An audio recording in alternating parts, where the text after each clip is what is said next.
Va ora in onda Che giorno è? Convenevoli formulaici, genetliaci, ricorrenze, commemorazioni, rilevamenti demoscopici e musica per voi. La verità è che sono cattivo, ma questo cambierà.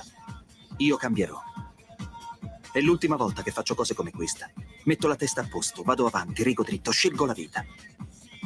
Già adesso non vedo l'ora. Diventerò esattamente come voi.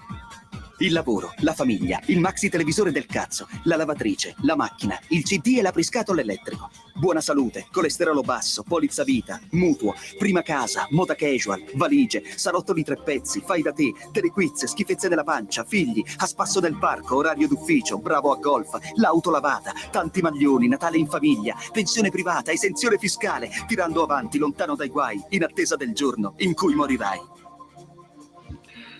Aperti i microfoni, aperte le linee, subito 0292947222. C'è anche, mi sposto perché gli anziani la memoria la perdono, in realtà non l'ho mai avuta, 340-670-9659, questo è il numero per il servizio WhatsApp, quindi venite, entrate, parlate, fate quel che volete. Intanto io seguo la nostra scaletta che prevede i convenevoli formulaici, con un saluto, un abbraccio a Francesco il Grande sulla tolda di comando in regia tecnica. Entrambi, lui e Cicce Barbò, voglio dire, siamo in simultanea con voi quando sono scoccate le 12:42. Questa è Radio Libertà, questo è Che giorno è? Francesco e io siamo sospesi a 138,7 metri sopra il livello del mare. Temperature quasi 25 meno un quarto. La temperatura interna, secondo l'apposita commissione, centigradi sopra lo zero, 8,6 esterna, 96% l'umidità, la pressione 1022 millibar-tondi. L'abbraccio sempre più forte alla signora Clotilde, alla signora Adriana Angela, alla signora Carmela, che ci seguono, ma ci seguiscono anche dal canale 252 del digitale televisivo terrestre, perché questa è una radiovisione e chi si abbona a Radio Libertà campa oltre 100 anni. Meditate, gente, meditate. Gli altri supporti tramite i quali seguirci: la radio DAB, ovviamente, poi non è finita, c'è anche, no, è appena cominciata, radiolibertà.net, il sito, il profilo Facebook, indispensabile per orientarvi attraverso la nostra programmazione, dove ogni notte che il cielo manda in terra trovate la sinossi delle interviste che poi ascolterete durante oltre la pagina, che inizia alle 13:35 circa. E poi Alexa, accendi Radio Libertà, passaparola, ve ne saremo riconoscenti. L'applicazione S Android, indispensabile per ascoltarci ovunque voi siate sulla crosta terrestre con i vostri cellulari. E poi c'è già una telefonata, e poi non voglio dire, Twitch, social di ultima generazione, e poi anche YouTube a targhe alterne. Sentiamo chi c'è in linea. Pronto? Pierluigi, buona mattinata Mimmo. Eccolo là. Eccomi qua. Senti, il Presidente della Repubblica è anche capo della magistratura. Sì. Nel momento in cui un Presidente della Repubblica va ai funerali di un pregiudicato condannato ai lavori sociali, non piglia schiaffi la magistratura. Sto parlando di Mattarella ai funerali di Berlusconi. E poi successivamente si supera e va addirittura al 25° anniversario di un grande statista latitante che scappa da Mamet. Ma questo signore può essere il presidente di 60 milioni di italiani? Perché l'immoralità l'abbiamo distrutta completamente? Cosa ne pensi? Mi farebbe piacere sentire il tuo pensiero. Mi è sembrato di tornare indietro di 20 o 30 anni. Ormai non erano considerazioni tanto lontane da quelle che facevo io un tempo, Mimmo. Ma sinceramente credo ho scelto di superare, perché sono situazioni, vedi, provocatoriamente indichi Berlusconi, indichi Craxi.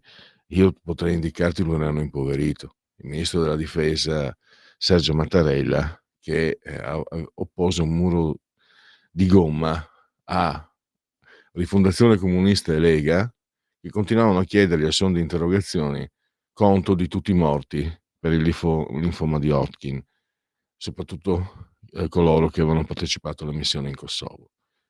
E lui continuava a rispondere che non risultava, lui continuava a rispondere che non c'era nulla di che, e intanto morivano i soldati giovani, 25, 26, 27 anni, le loro famiglie erano, chi era sposato con figli non vedeva il becco di un quattrino, e i parenti erano, potete immaginare, perdere un fratello e un figlio.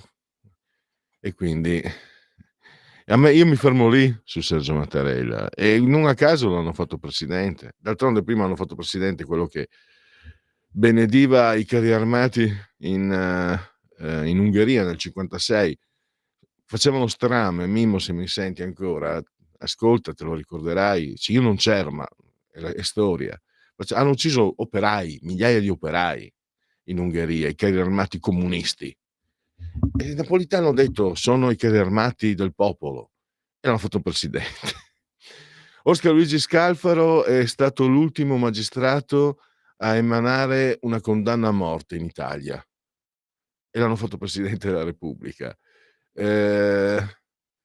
Poi c'era il livornese Ciampi, che, preso di mira da Soros nel 92, quando era presidente del Consiglio, ha fatto perdere all'Italia non so quante vagonate di miliardi. Io non mi stupisco più, Mimmo, tu che sei napoletano dovresti stupirti, sei più sveglio di me che sono un pantalone del Friuli, del Triveneto. Non ci si stupisce più quando si vedono queste cose. Stupirsi non serve, indignarsi serve ancora meno, si registra e si cerca di andare nella direzione opposta, secondo me. Allora, mamma mia, quanta saggezza che c'è oggi. Dicevamo, parleremo oggi tanto di economia, ma prima ancora parleremo della situazione in Libia. Sono 700.000 migranti pronti ad attraversare il Mediterraneo, riversarsi sull'Italia per poi sparpagliarsi in Europa o rimanere in Italia. E questo è chiaramente una situazione esplosiva. Ne parleremo perché è anche esplosiva la situazione della Libia, no? Quando vai lo sapete anche voi, faccio un riepilogo, ci spiega tutto molto bene Francesca Musacchio, che è un'esperta, studia questi fenomeni. La Libia è divisa, c'è la Cirenaica controllata dal generale Haftar, poi ci sono quelli che vorrebbero il ritorno del figlio di Gheddafi, ma se torna il figlio di Gheddafi vorrà fare i conti con chi gli ha ucciso il padre, giustamente. Cioè, quel brav'uomo di Sarkozy, che ha scatenato per i suoi interessi la guerra in Libia, vorrei ricordare che è stato condannato in Francia e ai domiciliari con quella famosa modella che andava da Fazio a fare propaganda per la sinistra e per gli ex brigatisti terroristi rossi che sono tuttora in Francia indisturbati. E poi appunto questa situazione veramente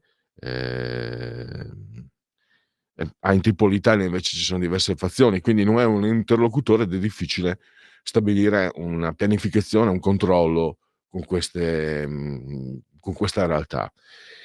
Dopo, sempre sul fronte, diciamo, nel confronto con le situazioni medio orientali, in Italia i giovani palestinesi in Italia hanno esposto la loro contrarietà nei confronti del piano di Donald Trump per Gaza e hanno minacciato di colpire leggo testuale: gli interessi sionisti e imperialisti in Italia, ovunque si trovino. Boicottare non basta, manifestare non basta, dobbiamo colpire i centri del potere, sabotare i nodi strategici dell'economia. Gli USA e i loro burattini non devono più avere spazi in cui muoversi indisturbati. Allora, si può fare anche i furbini e dire parole, l'ho scritto, ho fatto il furbino, parole decisamente poco rassicuranti. No, l'Italia è il paese del lodo Moro, tornando a quello che diceva Mimmo. Abbiamo avuto, era allora ministro degli esteri o degli interni, Moro, che si metteva d'accordo con i terroristi palestinesi, gli faceva portare di tutto e di più attraverso l'Italia, bastava che non combinassero guai. Non si può neanche dire che fosse un accordo così fuori dalle grazie di Dio, però la democrazia prevederebbe dei piani di trasparenza che in realtà non ci sono da nessuna parte. Il sistema liberale ti dà delle garanzie, dei pesi e dei contrappesi, però è un'illusione pensare che il potere venga a renderci conto di quello che fa. I primi documenti dissecretati da Trump cosa hanno rivelato? Che volevano nel 62 volevano sacrificare 2 navi militari per scatenare la guerra con Cuba. Nel 92 Clinton dissecreta i documenti, di solito sono i primi atti che compiono i presidenti neoeletti, e venne fuori che emerse che negli anni 50 gli Stati Uniti hanno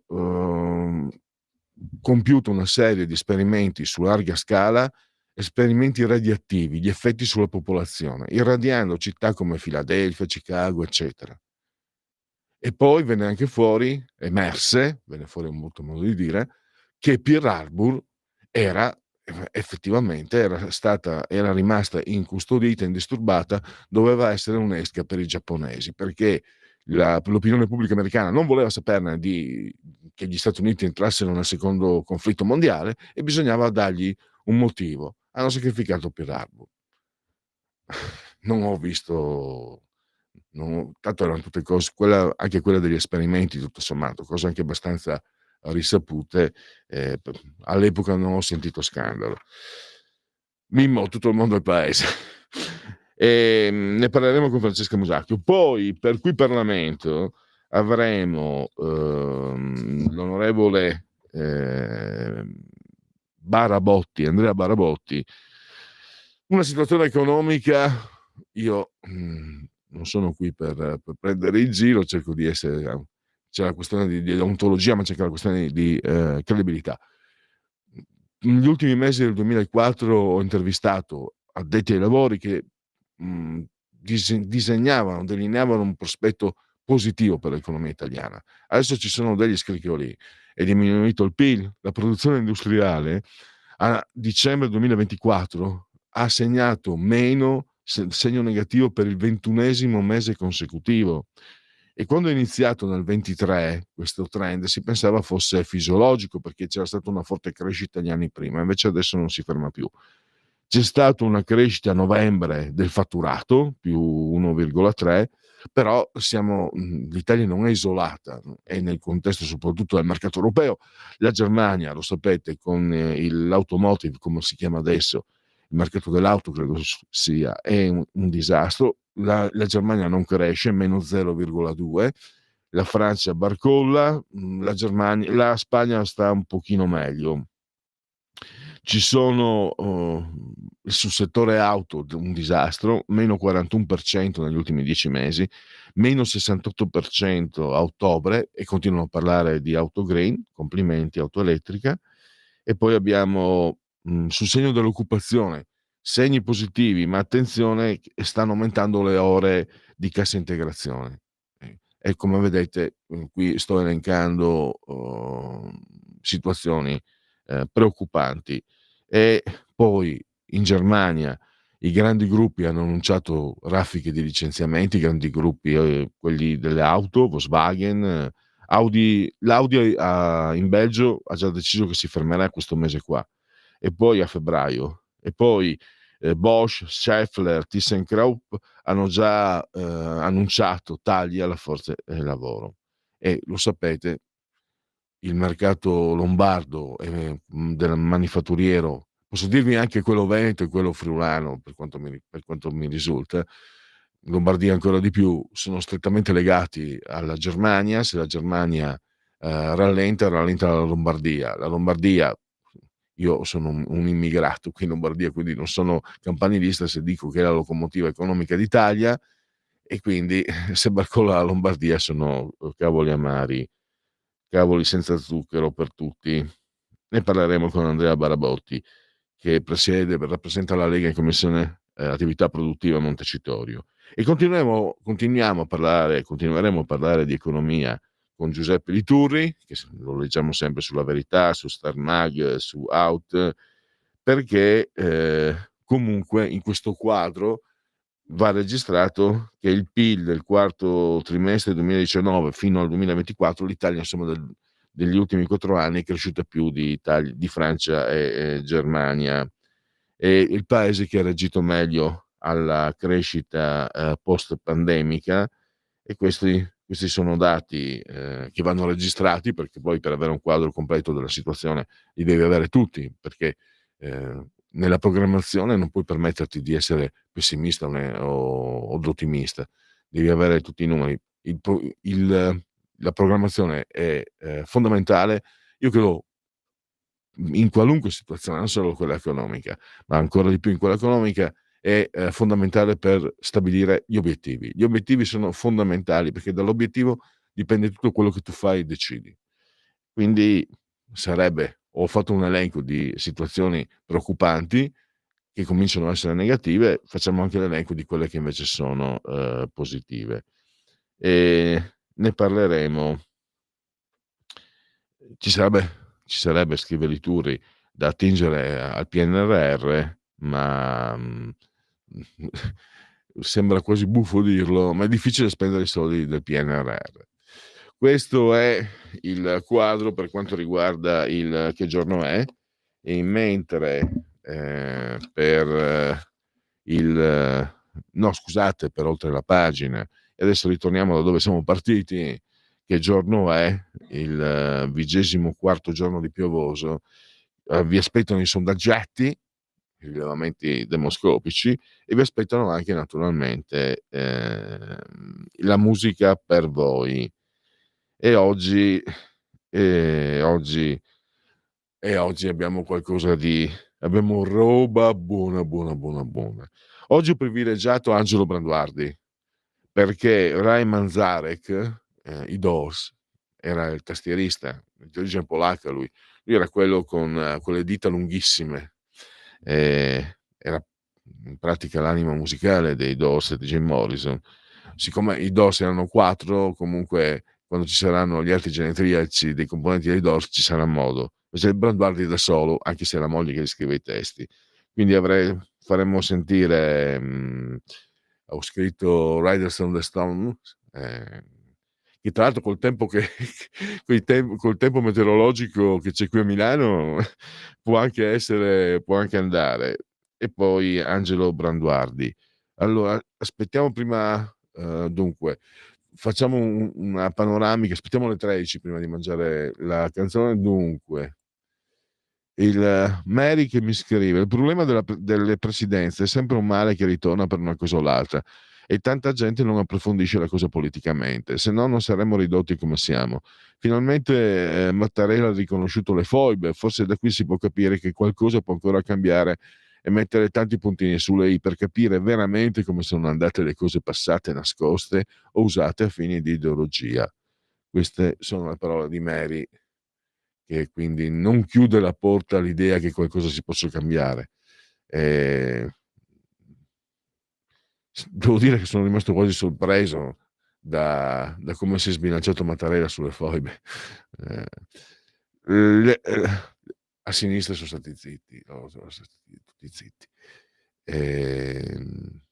La riforma dei medici di famiglia all'esame del governo, l'apertura dell'ANSA, l'apertura del Corriere. Putin ha parlato 3 ore con l'inviato di Trump, Witkoff. Cosa c'è dietro la liberazione del docente americano Fogel? Allora, ci fermiamo per salutare anche Francesco il Grande, saldamente sulla tolla di comando di regia tecnica, e un po' di Riders on the Stone. Stai ascoltando Radio Libertà, la tua voce libera, senza filtri né censure, la tua radio.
Luce, oscurità, l'equilibrio.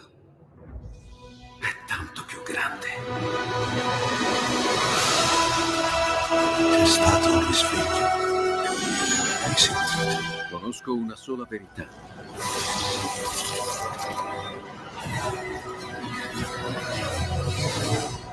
Movie Time ti fa entrare nel vivo del cinema, ti fa sentire come se fossi tu il protagonista del grande schermo.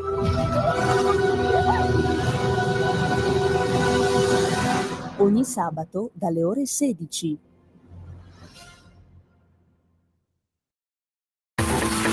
Ehi tu, non trovi più il segnale di Radio Libertà sulla tua radio DAB? Non disperarti, risintonizza. Sì, ma come? È facile, tasto menu, poi scegli il tasto corrispondente alla ricerca automatica dei canali, attendi qualche minuto e tutte le stazioni DAB della tua zona saranno disponibili.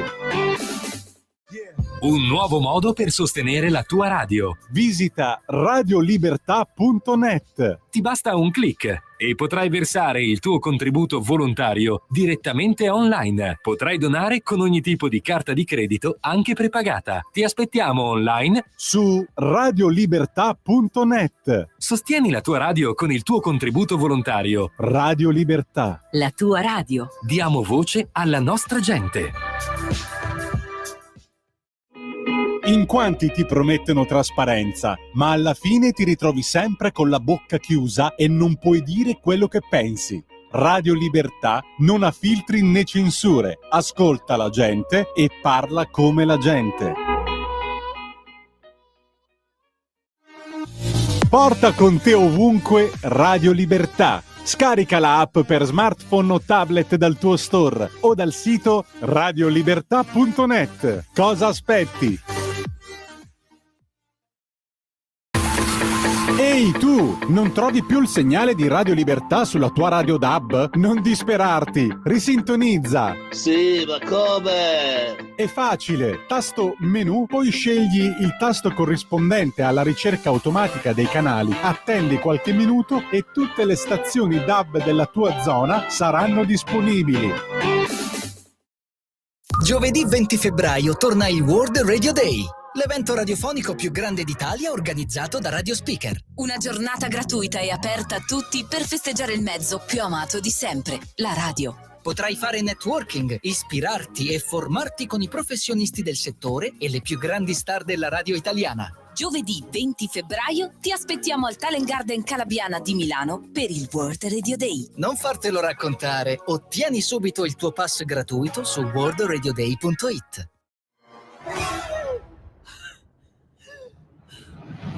Pensa a respirare. Ora abbandonati. Che cosa vedi? Luce, oscurità, l'equilibrio. È tanto più grande. È stato un risveglio. Hai sentito? Conosco una sola verità.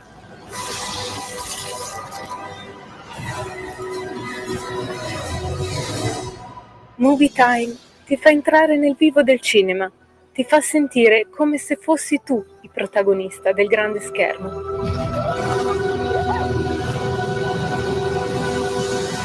Ogni sabato dalle ore 16.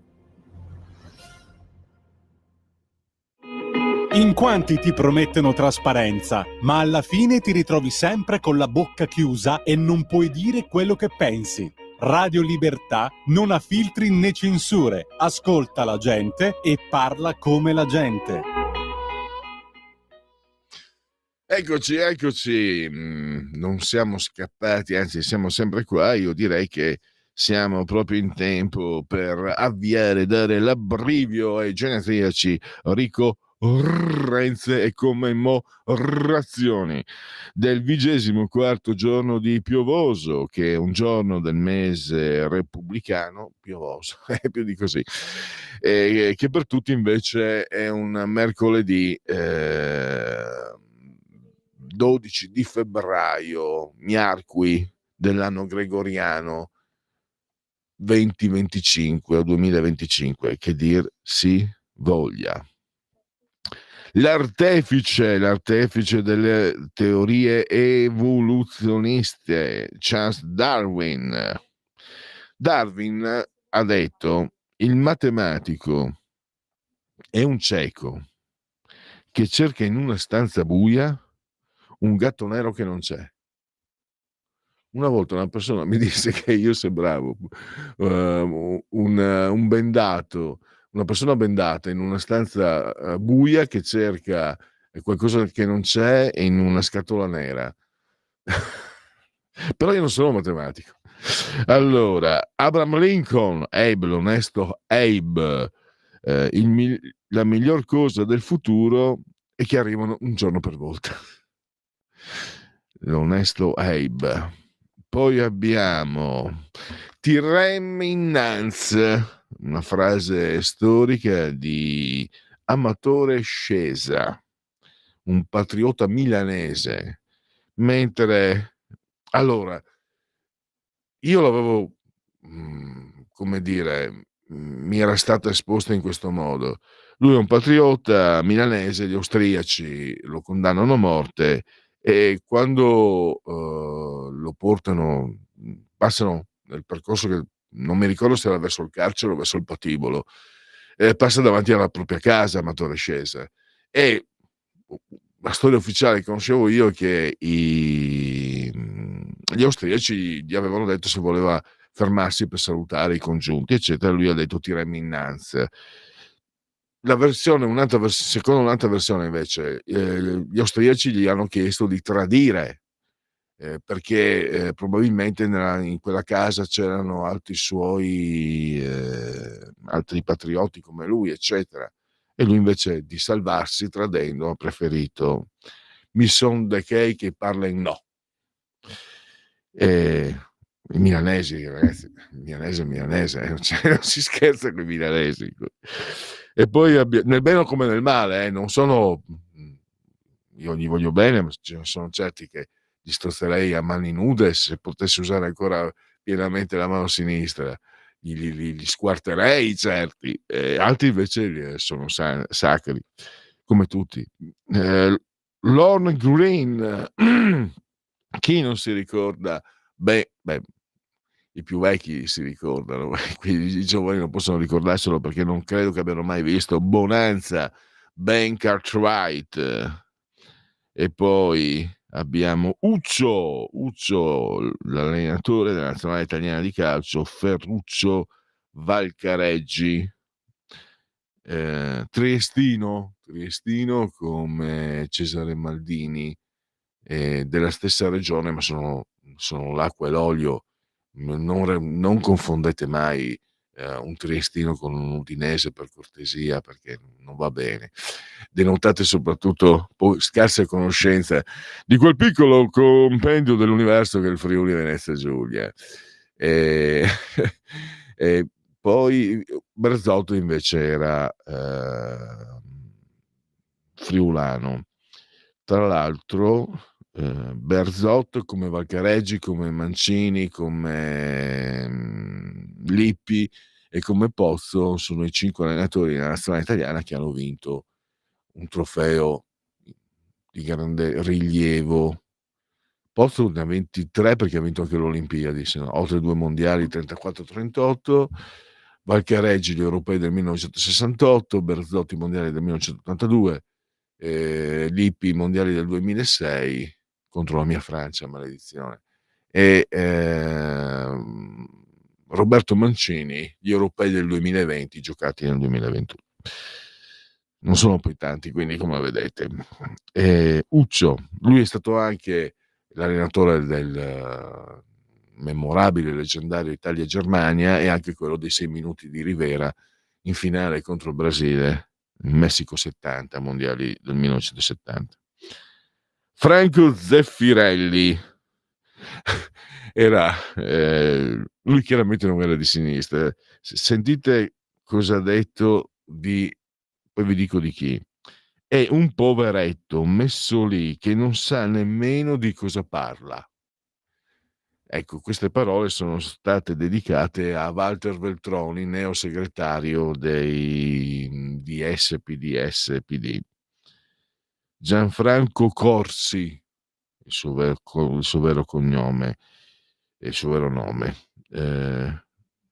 Zeffirelli, se non sbaglio, dunque lui era un figlio, non so se si dice ancora morganatico, comunque non fuori dal matrimonio, di quello che doveva essere il padre, e poi la madre decise poi di usare questo cognome quasi inventato, insomma. Comunque 2 nomination e 0 Oscar. Un altro regista che ha fatto film, cioè, io preferisco, se posso dirlo senza mancare di rispetto, Zeffirelli, grande esteta, grande costruttore di scenografia e immagini, allievo di Visconti, ma Costa Gavras ha fatto un film che io me lo ricorderò per tutta la vita, con un grandissimo Yves Montand, Z, l'orgia del potere. Un film, se ti capita, Sveva, io sono convinto, a parte che c'è un'interpretazione di Montand fantastica, ma è un film impegnato, parla dei colonnelli in Grecia e quindi delle persecuzioni, ma è un film costruito in una maniera sapiente, perché Costa Gavras è greco, però chiaramente questo film non so che lo abbia fatto in Francia. 3 nomination e un Oscar. Poi avete sentito, ve l'ho già detto, Ray Manzarek dei Doors, di origine polacca, come credo Kubrick, anche Stanley Kubrick di origine polacca. Non c'entra niente con Ray Manzarek, ma... Poi il menestrello da Cuggiono, Angelo Branduardi, che credo sia stato anche ospite in qualche trasmissione della vecchia Radio Padania. Non si sottrasse al confronto con noi, anche perché Angelo Branduardi è un artista vero e quindi quando si tratta è un grande musicista. Allora, e poi abbiamo Michael Ironside, che è un attore canadese.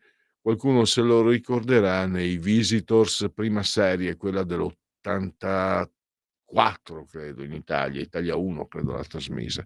C'è un'altra telefonata, la parola a chi ce l'ha. Pronto? Buongiorno signor Pellegrin. Allora, oggi io l'ho chiamata per il gas, per le bollette del gas che arrivano sempre più alte, perché il prezzo, ripeto, resta alto, gli stoccaggi oltre la media di 5 anni. E allora dall'inizio mi sembra che dell'anno l'incremento ha superato, signor Pellegrin, complessivamente il 20%. Mettiamolo tra parentesi, un po' troppo.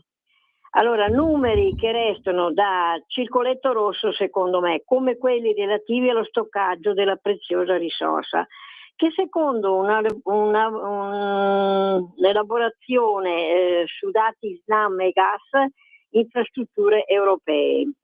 E di fronte a una situazione energetica che si mostra complicata, con costi in ripida ascesa che pesano e non poco sui bilanci familiari e sulle imprese. Allora volevo terminare, cerchiamo con questo governo di fare qualcosa per noi abitanti ancora in Italia. La saluto e buona giornata. Grazie anche alla nostra ascoltatrice Lisetta. Noi andiamo avanti perché il tempo corre. Come si dice nelle lande trivenete, il sole magna le ore. Oggi dire la verità. Sì, hai capito? Hai inteso? Solo che oggi il sole non c'è, quindi le ore sono intatte e intonse. Allora, il sole poi inteso come è chiaramente un detto contadino, no? Perché è il sole che scandisce anche l'Angelus. Allora, Antonio mi scrive: questa volta purtroppo la Lega ha toppato. In Toscana hanno finalmente approvato una legge sul fine vita, legge che non arriva mai a livello nazionale. Ci deve essere libertà, ripeto, libertà.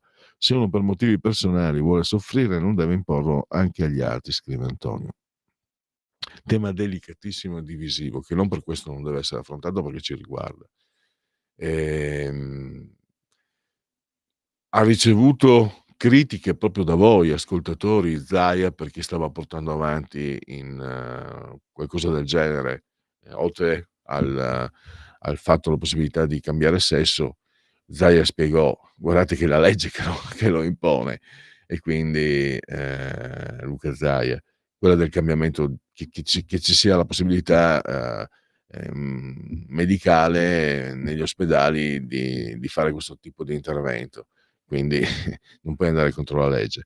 Sul fine vita so che se ne era parlato e voi l'avete, quindi Antonio, se ci mettiamo a parlare di fine vita e magari aprirsi poi le telefonate, secondo me finiremo 1000 a 1000. Io personalmente, visto che molte persone che conosco, non ne conosco tante, ma gran parte delle persone che conosco, quando si parla di questo, mi dicono: io voglio che se mi succede si stacchi la spina. Ehm, e quindi se non altro per rispetto e affetto di queste persone, non posso che essere, diciamo, è un tema delicato comunque, è un tema. Antonio, la penso anch'io come te, non mi nascondo, dai, inutile che mi nasconda. Non mi nascondo, se uno, io sono qua, io lo confesso, 2 anni fa un attacco di gotto, ho avuto talmente dolori che stavo dicendo a Rosalia: "Portami in Svizzera che non ce la faccio più". È inutile, cioè, io sono uno di quelli che quando affronta il dolore fisico impazzisce, e quindi piuttosto di impazzire di dolore preferisco morire, e piuttosto che di andare in Svizzera dico: fammi andare vicino così soffro di meno". Questa è la mia posizione. Non credo che poter permettere qualcosa del genere sia impedire a qualcun altro di invece di continuare a dire: "Voglio credere, voglio resistere". Questo non credo. Se non ho capito male, in Toscana ci mettono 1 mese e mezzo per farti morire, così anche adesso negli ospedali. Senti, facciamo così. Allora, abbiamo Rosy Bindi. Formigoni disse: "Io vergine per scelta, lei non so". Berlusconi disse: "Più bella che intelligente". E pensate che Rosy Bindi disse: "Meglio che un bambino resti in Africa piuttosto che venga in Italia adottato da una coppia gay". Rosy Bindi è tanto adorata a sinistra. "Italiani sporchi bianchi", disse Dacia Valent, il papà friulano, la mamma somma, la fu eurodeputata del PC. Poi Josh Brolin, figlio d'arte nel cognome del padre, figlio di Thomas Brolin. No, Thomas Brolin è il calciatore. Comunque, se vedete la stessa età, lui e suo padre sono identici, entrambi attori. E poi la bellissima Cristina Ricci, che era Mercoledì Addams nei film La famiglia Addams 1 e 2. Dicevo in risposta, facciamo così, visto che si parlava di morte, mettiamo la serie dei numeri di Angelo Branduardi, che anche per il nostro caro ascoltatore Lorenzo 19.9, che l'ama molto, l'amo moltissimo anch'io, tutti amiamo la serie dei numeri, e andiamo oltre certi discorsi un po'. A me piaceva farli, adesso che sto diventando vecchio non mi interessa più, tanto li dovrò fare sul serio tra pochi anni. La serie dei numeri, Angelo Branduardi, poi i sondaggetti.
I sondaggetti, rilevanti demoscopici, si parla un sondaggio Tecne, si parla di foibe, è giusto ricordarle, per l'84% stabilire un giorno, sbagliato il 2, non sa il 14%.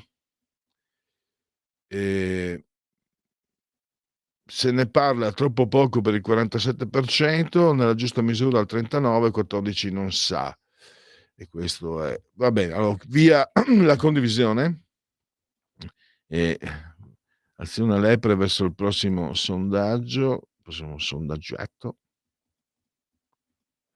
Allora, questo termometro politico, Gaza e Trump e i partiti. Fratelli d'Italia 29,5, PD 22,5, 5 Stelle 11,3, Forza Italia 8,7, Lega 8,7, Verdi Sinistra 6,5. Via la condivisione e andiamo al sondaggio all'SVG, quello che un tempo era quella che un tempo era la madre di tutti i sondaggi, commissionato dalla 7, e abbiamo i partiti: Fratelli d'Italia 29,5, PD 22,3, 5 Stelle 11,8, Forza Italia 9,2, Lega 8,5, Verdi e Sinistra 6,7, Azione Calenda 3,1, Italia Viva 2,9, Renzi.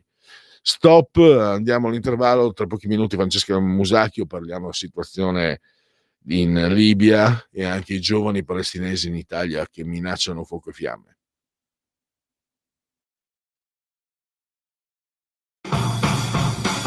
Avete ascoltato Che giorno è? Scegliete la vita, scegliete un lavoro, scegliete una carriera, scegliete la famiglia, scegliete un maxi televisore del cazzo, scegliete lavatrici, macchine, lettori CD e apriscatole elettrici.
Va ora in onda Oltre la pagina.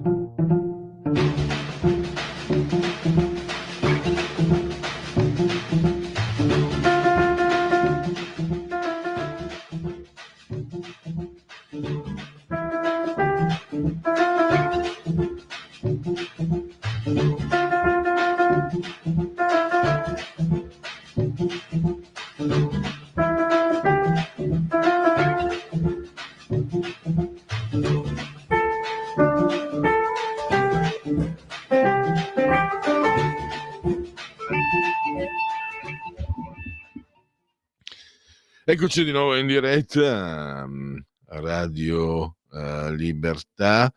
C'erano anche 2 WhatsApp, uno di Susi ferocissimo contro Luca Zaia, troppo cattivo anche per me, francamente. Susi si vede, non so se sia una Novax o comunque è una di quei pochi contrari a Luca Zaia, noi però riportiamo tutto, per carità. E poi c'era, ma il filmato non riuscivo a mandarlo, Roberto Arditti, direttore delle Formiche, che parlava del caso Al-Masri, però non riesco a mandarlo. Grazie comunque Susi per l'attenzione. Guarda caso però parleremo insomma della situazione libica, e non ricordo più Arditti, me lo ricordo con un'altra testata, ma adesso non me ne lamento più. Non ha importanza, perché noi per fortuna abbiamo Francesca Musacchio, direttore di OCS.report, e anche autrice per Il Tempo di sempre interessanti articoli. Bentornati ai nostri microfoni, Francesca, grazie per essere qui con noi. Grazie a voi, bentrovati. Grazie. Allora, Francesca, 2 tematiche fondamentalmente, una poi la potete anche approfondire su OCS.report.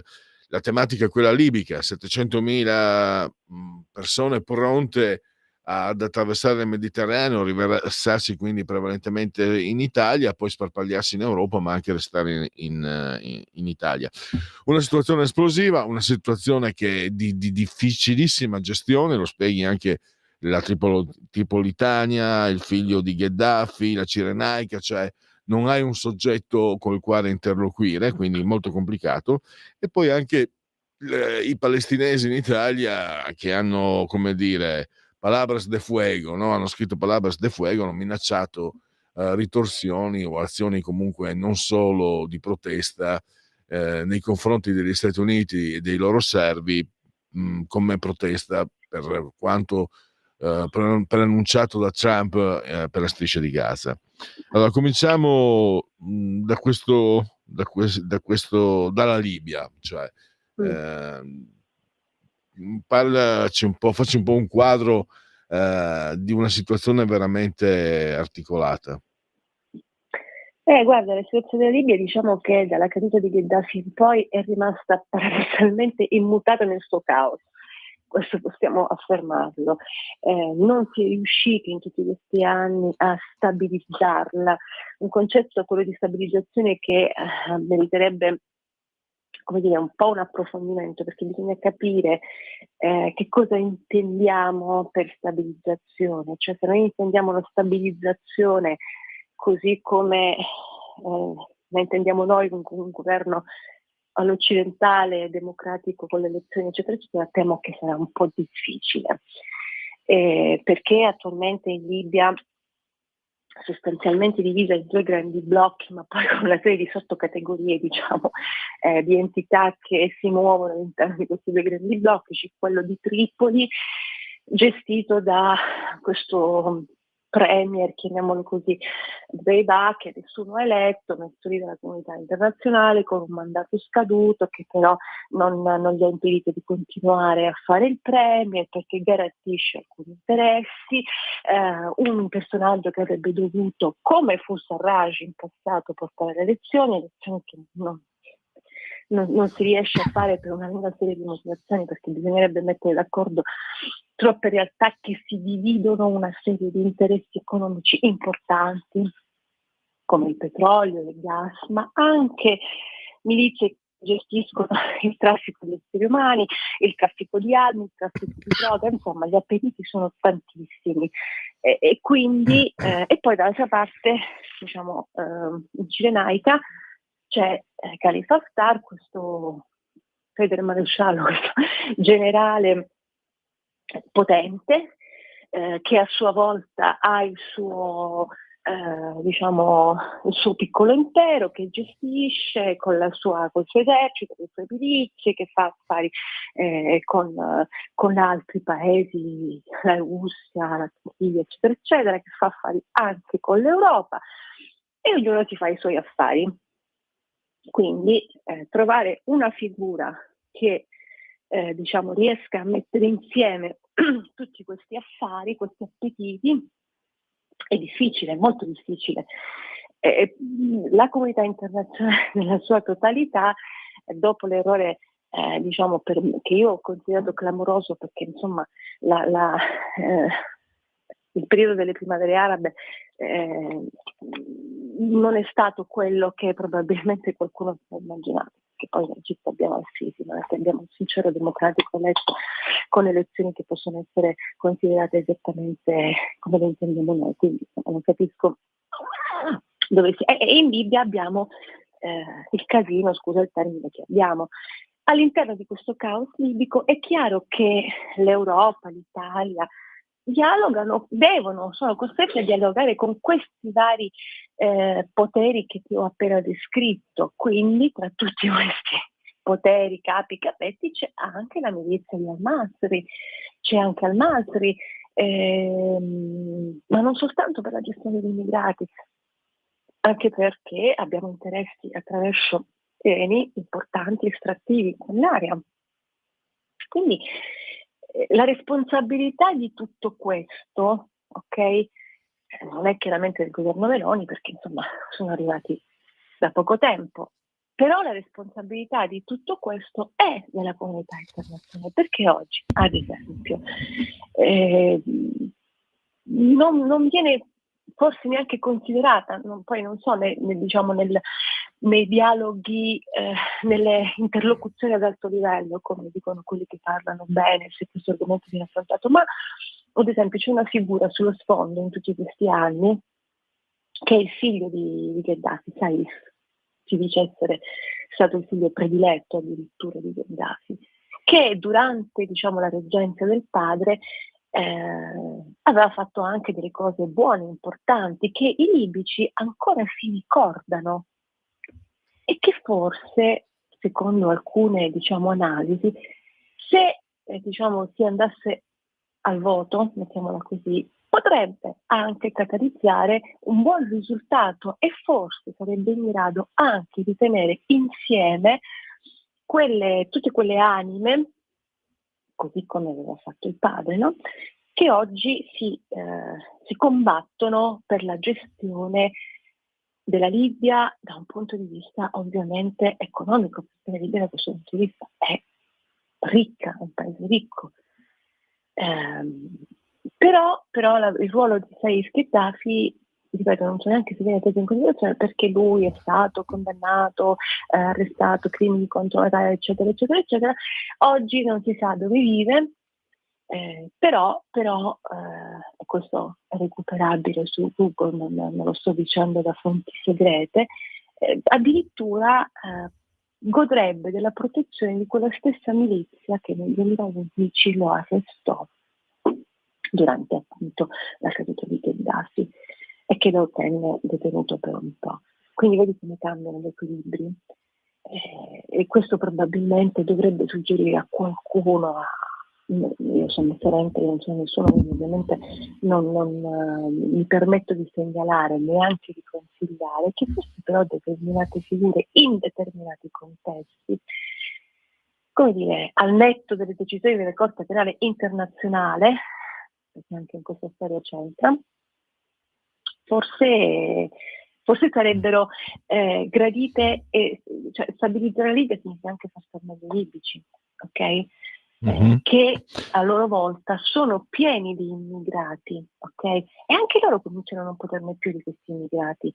Alcuni lavorano lì, quindi di questi 700.000 che la relazione del Copasir ha evidenziato come persone che in questo momento si trovano in Libia. Poi non è detto che tutte queste persone decidano di compiere, diciamo, la traversata e arrivare in Italia e in Europa, perché ce ne sono alcuni che invece vanno lì per lavorare, perché esiste ancora in Africa, diciamo, il mito della Libia ricca, dove si può lavorare, star bene ed eventualmente mandare i soldi, insomma, alle famiglie che sono rimaste nei paesi di origine. E alcuni di questi stanno lì, per questo altri invece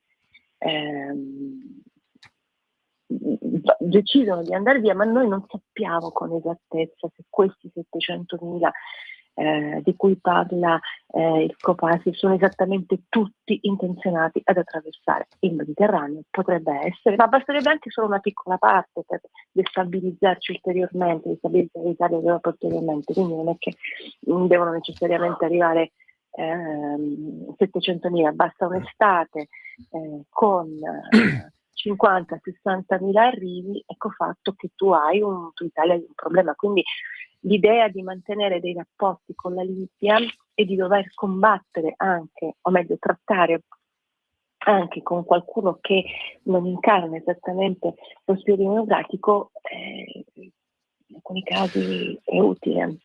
Ecco, ci sarebbe quindi quanto mai la necessità, no? Quante volte se ne è parlato di una coesione, di una proposta, diciamo, di un pacchetto, chiamiamolo, unico, di trattative dall'Europa, ma invece se ne parla tanto, a chiacchiere tantissime, promesse anche di più, viene annunciato finalmente abbiamo trovato una posizione unitaria, eccetera. Poi il commissario europeo la settimana scorsa ha criticato la Meloni per la questione dei centri in Albania, eccetera. L'Europa, ognuno cerca di fare quello che gli conviene, ogni singolo Stato. L'Italia è quella che ha la peggio perché si ritrova lì proprio nel posto giusto. Se ne uscirà mai, Francesca, da questa situazione insostenibile? Solo se l'Europa e la comunità internazionale in generale decidono di fare operazioni di politica, realpolitik in Libia, ok? E invece di continuare a mandare l'inviato speciale dell'ONU per la Libia, sta lì, perché poi ogni tanto lo canta, arriva un altro, ma mi chiedo la realpolitik di queste cose. La realpolitik in questo caso è valutare figure non solo sei schedati, ma anche altre che magari non piacciono allo standard dei diritti umani che noi abbiamo, che però non è lo stesso standard che va applicato lì. E io questo non voglio dire che ci vuole un dittatore, un sanguinario, un persecutore, assolutamente no, semplicemente lasciare che i libici scelgano da chi vogliono essere governati. E se lo skill di quella persona per noi non è esattamente come la vorremmo, però se a loro va bene. Cioè, è questo il grande errore che continuiamo a compiere con il concetto che per fortuna oggi è estremamente sfumato rispetto al passato dell'esportazione della democrazia. Per fortuna è molto più sfumato, però abbiamo fatto questo errore in tantissimi altri paesi che hanno dimostrato con i fatti che poi non era proprio così, e siamo stati 20 anni in Afghanistan, abbiamo fatto la qualunque, abbiamo speso soldi e vite di soldati della comunità internazionale, e per poi alla fine ritrovarci con che cosa? Con i talebani di nuovo al comando. Io questo lo ripeto sempre perché è l'esempio veramente plastico di tutta questa incapacità della comunità internazionale di interpretare.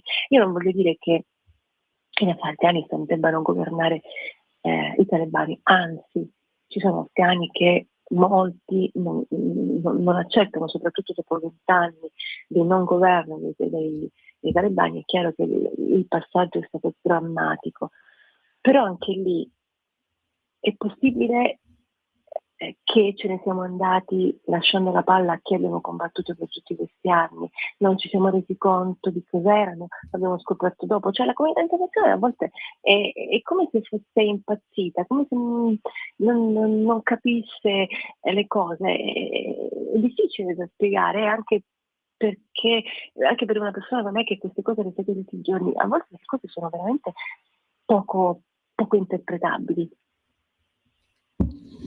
E andiamo verso il termine del tempo a disposizione. Riserviamo qualche minuto all'analisi delle parole dei palestinesi in Italia. Sono parole che hanno un suono preoccupante. Quanto si devono prendere sul serio queste parole? Cioè, hanno minacciato di passare dalla protesta ad azioni concrete per quanto preannunciato da Trump per la striscia di Gaza, e appunto i giovani palestinesi in Italia hanno minacciato di passare alle vie di fatto, per dirla in sintesi. L'Italia però è anche il paese, tu stesso hai scritto un saggio, un libro sulla trattativa Stato-Islam, il lodo Moro, eccetera.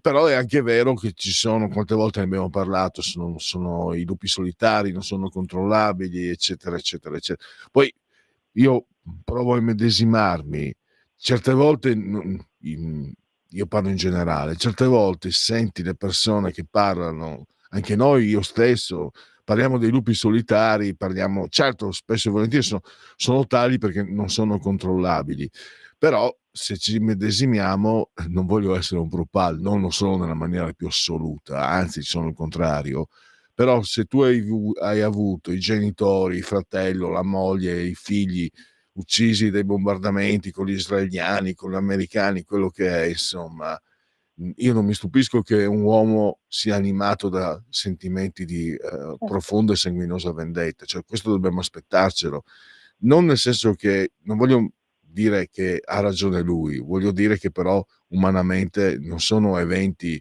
che astratti e imprevedibili. Ecco, è una considerazione che ci Ma dobbiamo no, ma fare perché certo. forse non è che mai fatta. E poi io resto sempre alle tue parole. Io mi ricordo che quando è scoppiato il 7 ottobre, quando ti ho contattato per parlarne, tu proprio mentre stavamo chiacchierando, è giusto che lo sappiano gli ascoltatori, era commossa Francesca ed era anche piena di proprio ira, perché diceva ma vanno d'accordo israeliani e arabi, vanno d'accordo, scherzano tra di loro, ci sono gli arabi che prendono in giro gli israeliani perché il sabato non possono lavorare, che noi facciamo affari, voi no. Quindi purtroppo queste situazioni sono il frutto di manipolazione di chi ci guadagna sopra. Quindi prego, scusami Francesca, ho parlato troppo, a te la parola.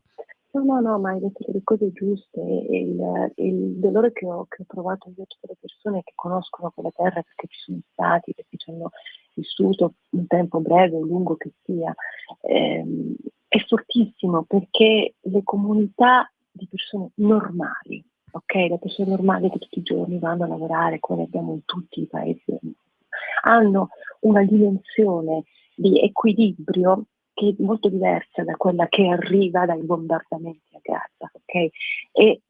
È una persona con la quale ho avuto modo di relazionarmi in Israele più volte, mi ha sempre detto una cosa: Francesca, ricorda queste parole, che il male di Israele arriverà da loro, indicandomi gli estremisti, la parte ortodossa, ultra-ortodossa, e dall'altra parte gli estremisti palestinesi, gli islamici.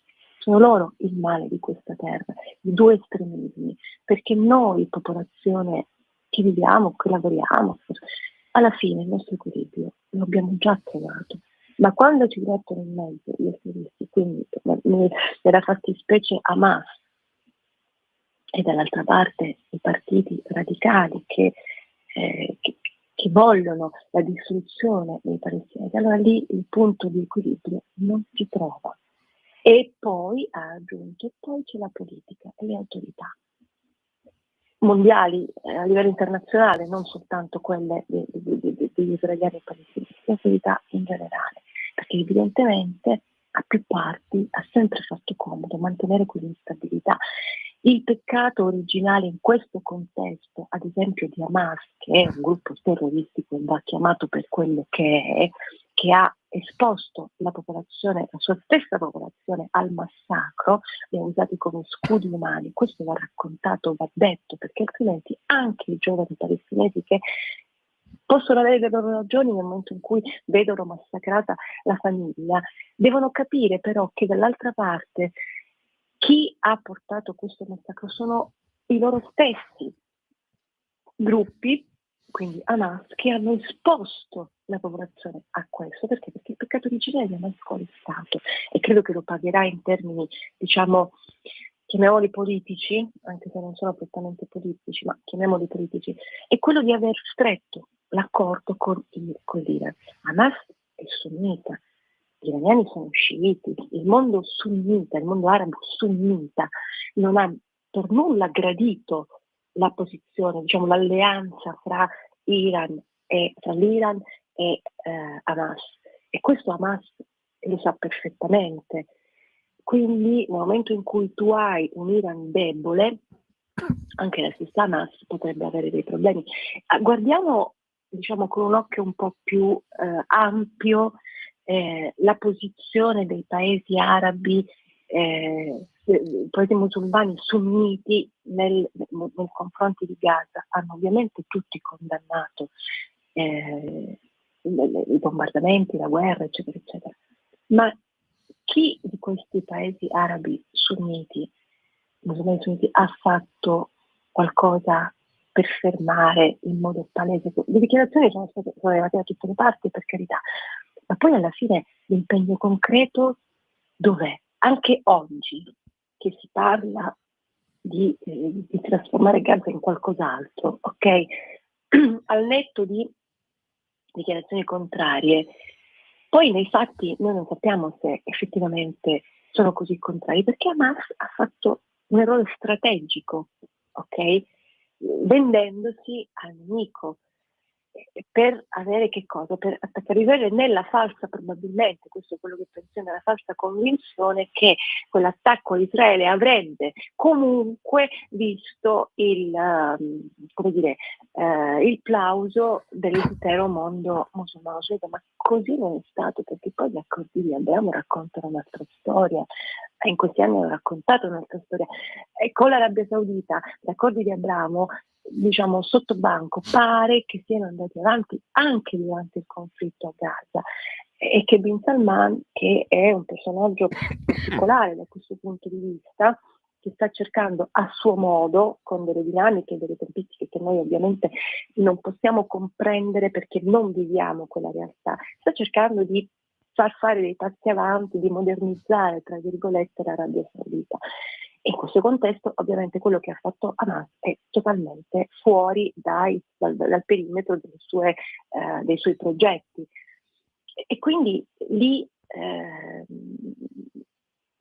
la consapevolezza, per tornare ai giovani palestinesi che qui gridano, diciamo, che lanciano una nuova escalation, in che termini non sappiamo bene, e probabilmente loro dovrebbero riflettere anche su questo, dovrebbero essere i primi, io questo lo dico da tanto, i palestinesi che stanno nella striscia, i palestinesi in generale, dovrebbero essere i primi a ribellarsi a quello che Hamas gli ha combinato, non gli ha concesso evidentemente di avere una situazione che potrebbe evolversi in modo diverso.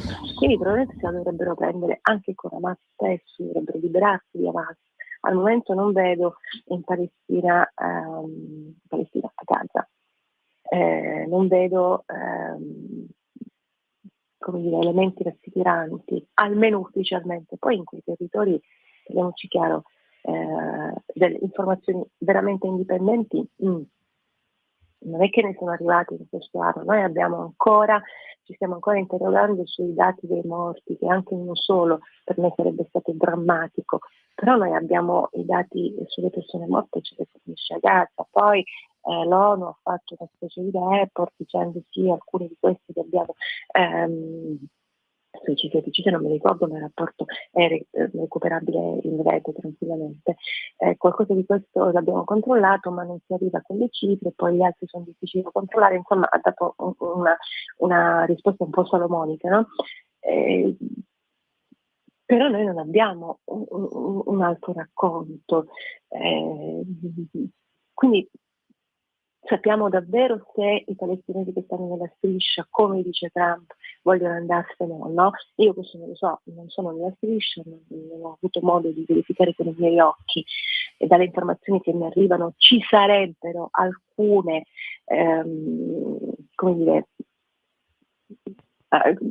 alcuni episodi di intolleranza verso Hamas, chiamiamola così, ma che poi vengono soffocati ovviamente dalla violenza, dalla tragedia che stanno vivendo, ed è tutta una serie di cose che per cui diventa difficile, se sei lì chiuso, provare a combattere contro quelli che stanno dentro insieme a te che te la portano in questa situazione, se hanno armi, se hanno la forza, se hanno tutto quello che tu non hai, anche un sistema di vita diverso rispetto a ancora oggi noi questi aiuti che arrivano, questi camion che continuano ad arrivare, ma gli aiuti li gestisce ancora Hamas, in parte, in toto, li gestiscono, c'è un po' di confusione da questo punto di vista. Io penso che Hamas non dovrebbe gestire nessuno di questi aiuti, in nessun caso, ma sappiamo davvero che è così. Quindi i giovani palestinesi probabilmente dovrebbero prendersela anche con Hamas, soprattutto con Hamas. Poi possiamo discutere, diciamo, dei rapporti con Israele, per carità, ma questo è un punto dal quale penso che non si possa prescindere.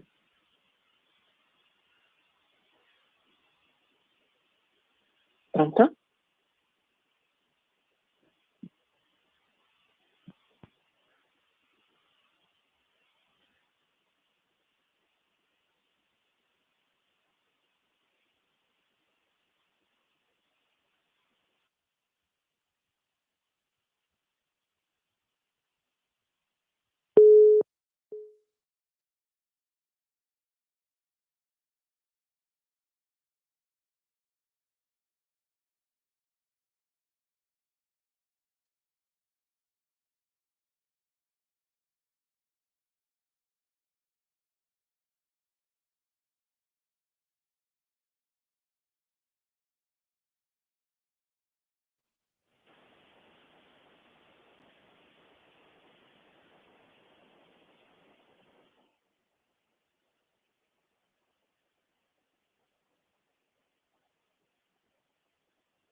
Sì, la sento, però non sento il conduttore. Sì.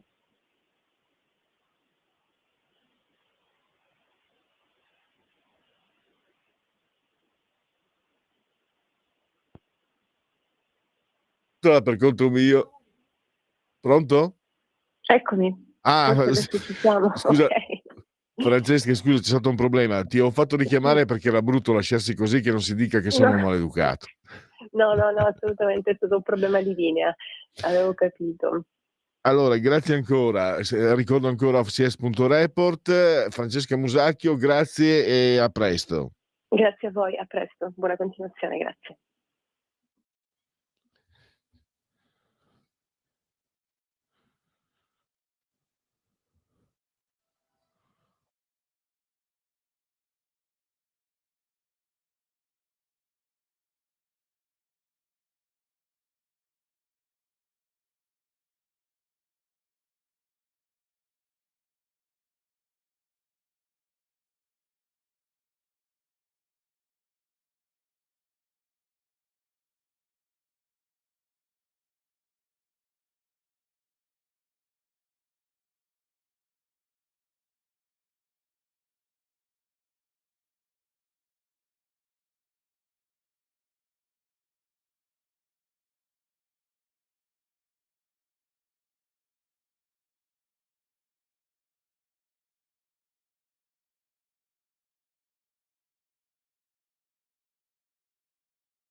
Coming Soon Radio, quotidiano di informazione cinematografica. È il loro primo appuntamento. Ti ha fatto strano l'invito a casa? No, e sono molti i pensieri che affollano la mente. Al primo anno di liceo ero già fidanzatissimo. Un romantico. O un pavido conservatore. Dal regista di Perfetti Sconosciuti. Io invece ero infomone. Controllati, era ironica. Con la mente, un film di Paolo Genovese, dal 20 febbraio al cinema. Sta arrivando! A febbraio. Paddington, c'è una lettera per te dal Perù. Zia Lucy è scomparsa. Devo trovarla. Ma l'Amazzonia è piuttosto enorme. Dobbiamo provare. Zampe in spalla. Si parte per un'avventura da veri orsi. Sarà divertente. Vedrete da dove vengo. Con la voce di Francesco Mandelli. Paddington in Perù. Dal 20 febbraio al cinema. Iniziamo a scavare. The Brutalist è l'evento cinematografico dell'anno. Perché un affermato architetto si ritrova a spalare carbone a Filadelfia? Candidato a 10 premi Oscar, tra cui miglior film e miglior attore protagonista. Il destino ci ha uniti. Con Adrian Brody, Felicity Jones e Guy Pearce. The Brutalist, dal 6 febbraio al cinema. Bene, è arrivato il momento del spazio Qui Parlamento e abbiamo in linea il nostro prossimo ospite Andrea Barabotti per parlare di progetti industriali, di produzione industriale, di programmi industriali. E vai con la sigla. Qui Parlamento. Allora, saluto e ringrazio, bentornati ai nostri microfoni ad Andrea Barabotti che rappresenta la Lega in Commissione Attività Produttive, Commercio e Turismo a Montecitorio, se non sbaglio. Bentornato Barabotti. Grazie a voi per l'ospitalità, davvero, sempre un piacere. Il piacere è nostro, anche perché così abbiamo l'occasione di sentire la voce leghista su tematiche però molto complesse e generali.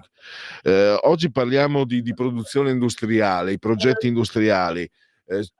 A dicembre c'era il calo della produzione 21 mesi consecutivi, mentre il fatturato a novembre era cresciuto dell'1,5%.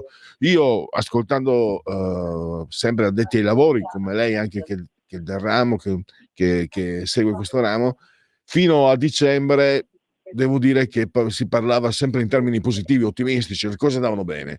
Adesso comincia qualche scricchiolio. Volevo sentire la posizione sua, della Lega, insomma, a riguardo. Diciamo che se guardiamo ai dati congiunturali ricaviamo un quadro che è un quadro parziale. Noi dobbiamo fare lo sforzo di parlare di politica industriale e quindi proiettare la nostra visione sulle scelte che servono da qui, non ai prossimi anni o al prossimo rapporto congiunturale, ma da qui magari almeno al prossimo decennio, insomma. E per fare questo sforzo ovviamente dobbiamo tener conto, certo, che servono dei provvedimenti urgenti e immediati per aiutare le aziende a far fronte ad esempio al tema del caro energia, ma facendo lo sforzo di visione dobbiamo capire che cosa sta cambiando nel mondo, quali sono le scelte che abbiamo sbagliato nel passato e quindi cercare anche di fare un'analisi, fare delle previsioni e sulla base dell'accuratezza delle nostre previsioni la nostra politica industriale avrà o meno successo. C'è da dire che negli anni i governi che si sono succeduti prima del nostro hanno sbagliato tutta una serie di previsioni. La Lega, ad esempio, l'ha sempre detto che la transizione dal motore a combustione a quello elettrico sarebbe stato un suicidio per il settore dell'automotive. Nessuno ci ha creduto fino a quando nelle settimane scorse i sindacati di tutta Europa sono andati davanti al Parlamento europeo per chiedere di rivedere queste scelte folli. Noi l'avevamo detto 10 anni fa. E allo stesso modo la sinistra ci ha sempre raccontato che la transizione verde sarebbe stata indolore e portatrice di grandissimi risultati anche per la nostra economia. Di fatto vediamo come invece la transizione verde sta diventando il cappio al collo della nostra economia e dell'economia europea. Quindi rivedere la nostra politica industriale significa rivedere innanzitutto le previsioni che abbiamo fatto e come stanno facendo gli Stati Uniti d'America. Dovremmo avere il coraggio di rottamare una volta per tutte il Green Deal, rivederlo ex novo, darci tempistiche realizzabili e togliere il cappio dal collo della nostra economia. Quindi aggiungendo al nostro mix energetico, ad esempio, la fonte nucleare, tornando a produrre energia tornando ad avere rapporti anche con chi fino a qualche tempo fa ha portato gas in Italia a costo mediamente molto più basso di quello a cui lo acquistiamo adesso, e quindi anche sul tema dell'approvvigionamento energetico occorre considerare tutta una serie di impatti che hanno avuto la guerra fra Russia e Ucraina e la prospettiva che fra qualche mese probabilmente questo conflitto si risolva. Ecco, diciamo che noi abbiamo fatto questo sforzo e nella mozione di maggioranza gli scenari che prevediamo sono scenari nuovi, sono scenari diversi, sono scenari molto simili a quella che il Partito Repubblicano e il Presidente Trump hanno immaginato negli Stati Uniti. Quindi un'Europa che torna a competere, che torna a fare della competitività il punto cruciale della sua presenza sui mercati internazionali, a testa alta e volendo continuare come Occidente tutto a esercitare una leadership globale. Questo è il punto. Allora, addirittura c'è stato un meno 68 nell'automotive a ottobre e meno 41 mi sembra dello scorso anno. E poi c'è, l'ha ricordato bene lei, la Germania, la Volkswagen ha annunciato tagli sanguinosi. Voglio capire con l'Europa, perché l'Europa, giustissimo, no, quello che ha detto, io sono qua da 20 anni e è sempre stata, da quando si è cominciato a parlare di questa svolta, la Lega ha sempre avuto posizioni critiche e propositive per altri aspetti. Però l'Europa, la mia preoccupazione come cittadino, perché quando l'opinione pubblica si spaventa, l'Europa si ferma sul fronte auto elettrica e sul fronte green. Poi quando le cose sembrano, diciamo, non sono più in prima pagina, ecco che si torna a spingere, si torna all'attacco, si torna un po' a fare piedino, a cercare di portare avanti di nuovo la posizione Timmermans, al punto che lo scandalo, proprio Timmermans non lo nomino a caso, i soldoni e soldoni di noi cittadini usati per condizionare il Green Deal, gli europarlamentari affinché appoggiassero il Green Deal nell'Europarlamento e anche nella loro attività politica, è uno scandalo enorme, schifoso se posso dirlo, ma che ancora non emerge come si deve. Ne ha parlato la Lega e delle testate che non sono di sinistra, ma è rimasto sotto il tappeto. E quindi mi preoccupo che si possa ritornare. Non vorrei trovarmi con l'acqua alla gola, per me, per quanto mi riguarda, perché l'auto elettrica è troppo costosa, non me la posso permettere. A parte che io non guido, ma in famiglia abbiamo l'auto. E poi soprattutto per tutta l'economia generale. Ecco, quanto può far paura questa Europa? Ecco. Ma allora, il fatto è che questa Europa fa paura, non si capisce se fa paura perché come dire, è consapevole di quello che fa e lo fa consapevolmente per portarci fra le braccia della Cina, o viceversa il pantano politico che guida questa Commissione europea, perché stiamo parlando di una Commissione europea dove è molto composita, una maggioranza molto fragile, non sia in grado di prendere decisioni che servono. Per questo la timidezza che lei vede nella posizione europea, che in questo momento sembra voler cambiare le scelte sull'automotive o quantomeno aggiornarle, in realtà può essere messa in discussione da una pressione politica fatta dai Verdi e dai socialisti, che evidentemente hanno una posizione politica completamente diversa dalla nostra. Quindi ecco che la Commissione europea da un lato debole e fragile perché non ha una maggioranza politica solida e omogenea, ma dall'altro punto di vista è anche pericolosa perché ci sono una parte di questa maggioranza ha una visione completamente distorta del mondo. Questi hanno sbagliato per anni le previsioni, gettando l'Unione Europea nella fragilità economica, in un ruolo, diciamo così, di subalternità rispetto anche alle economie emergenti, e continuano a trascinarci in questo pantano. Quindi è una doppia pericolosità della Commissione Europea. E quindi Su questo fronte non solo il tema dell'automotive, ma ci sono tanti regolamenti europei che col passare degli anni continueranno a prendere al collo sempre di più le nostre aziende. C'è un sistema, le nostre aziende per produrre devono acquistare quote di carbonio in un sistema che si chiama sia un sistema di scambio delle emissioni di carbonio. Allora, questo sistema farà aumentare il costo di ciascuna quota di carbonio da qui ai prossimi anni e renderà sempre più costoso produrre in Europa. La risposta del nostro sistema produttivo in tanti casi è quello di spostare la produzione altrove. E la stessa cosa vale per il sistema di adeguamento del carbonio alle frontiere, che ha più o meno lo stesso scopo. E difatti i dati osservati a livello macroscopico che cosa ci dicono? Che l'Europa ha ridotto di 7 punti percentuali le proprie emissioni, che questa riduzione delle emissioni pesa a livello globale per qualche punto millesimale, 5 o 6 punti di 5 o 6 millesimi, ma che se guardiamo complessivamente alle emissioni del mondo, noi vediamo che in realtà l'inquinamento continua a salire, perché le produzioni si spostano, perché le produzioni vanno altrove, e quindi queste politiche dell'Unione Europea sono politiche completamente fallimentari. Stiamo mettendo sull'astrico la nostra industria senza risolvere nulla sul piano ambientale.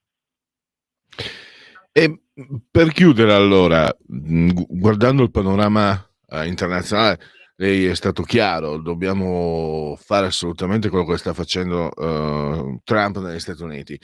E noi lì abbiamo visto, i cittadini hanno scelto in modo netto. Qui abbiamo alle ultime elezioni europee, se posso dirlo, la Lega ha preso più che alle politiche, ha preso il 9%, però alla fine gli elettori non hanno fatto la stessa scelta netta, perché chi votava Trump sicuramente, nelle interpretazioni che ne diamo noi anche qui, non ne potevano più della woke culture, della sinistra, di Kamala Harris, eccetera, eccetera, eccetera, ma sapevano anche bene, perché Trump era stato chiarissimo, basta, perché l'auto elettrica favorisce solo la Cina. L'ha detto in campagna elettorale e poi l'ha detto dopo che è stato eletto. Invece noi comunque abbiamo a che fare con una realtà più complessa, di maggiore difficoltà. E poi c'è la Germania, che se la Germania non esce dalla peste, per l'Italia sono problemi. Sì, ma lei si è dato una risposta. Gli elettori statunitensi, americani, hanno scelto Trump, hanno scelto un candidato presidente. In Europa, per il meccanismo proprio complesso, articolato, fumoso con cui viene scelta la Commissione europea, di fatto i cittadini hanno scelto il centrodestra, perché molti cittadini pensano che votare Forza Italia, Fratelli d'Italia o Lega in Europa significhi comunque dar forza al centrodestra, ma in realtà c'è un centrodestra che fa parte della maggioranza Ursula e c'è un centrodestra che sta fuori da quella maggioranza. Quindi agli elettori di centrodestra che hanno votato Forza Italia alle elezioni europee dobbiamo dire che hanno regalato il voto sostanzialmente a quelli che c'erano prima, a Ursula von der Leyen e tutti quelli che hanno gettato il paese in questo stato di cose, il paese del continente. E il problema è che spiegarlo agli elettori in campagna elettorale è un po' complesso e quindi da questo punto di vista non siamo riusciti a far valere le nostre ragioni. Allora, siamo alle conclusioni. Io ringrazio ancora Andrea Barabotti, che rappresenta la Lega in Commissione Attività Produttiva a Montecitorio. Grazie per il suo ritorno ai nostri microfoni, grazie anche per la panoramica che ci ha fatto sulla situazione complessiva per quanto riguarda l'industria italiana e mondiale. Grazie ancora, risentirci a presto, Barabotti. A presto, arrivederci. Allora, andiamo avanti, linee sempre aperte se qualcuno vuole intervenire. Tra poco mandiamo la canzone, non preoccuparti, Sfera. La sigla, sì, mi sbaglio sempre.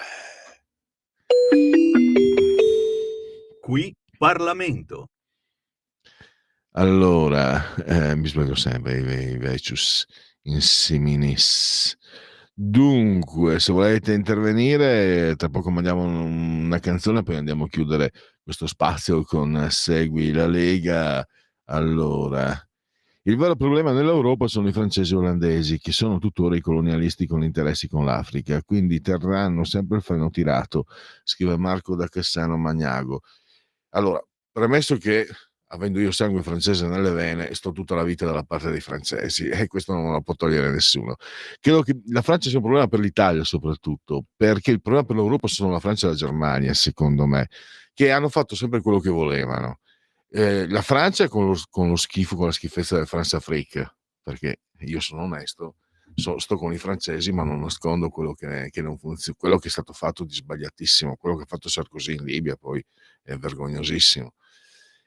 Ma la Germania ha fatto non con gli stessi termini colonialisti, ma con i mercati dell'est, ha fatto quello che voleva.